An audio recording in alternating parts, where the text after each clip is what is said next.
I moved into an old apartment building a few months ago, and I thought it was perfect. It was cheap, had a great location, and it had all the amenities I needed. However, as the weeks passed, I started to notice strange things happening. Every night, I could hear faint whispers coming from the walls. I couldn't make out what they were saying, but they sounded like they were coming from right next to my head.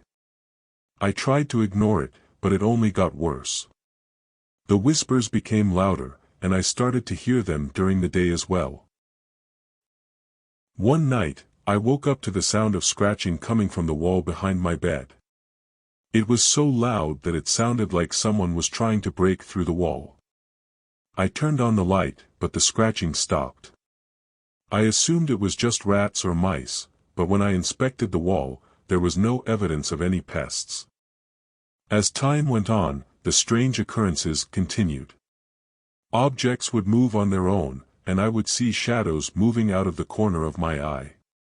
The whispers became louder and more frequent, and I started to feel like I was losing my mind. One night, I couldn't take it anymore.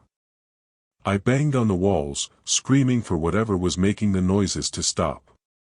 But then, something strange happened.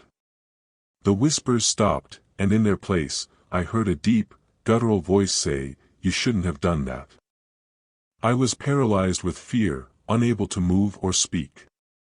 I could feel a presence in the room with me, but when I turned on the lights, there was no one there. The whispers started up again, but this time they were angry and threatening. I knew I had to get out of that apartment.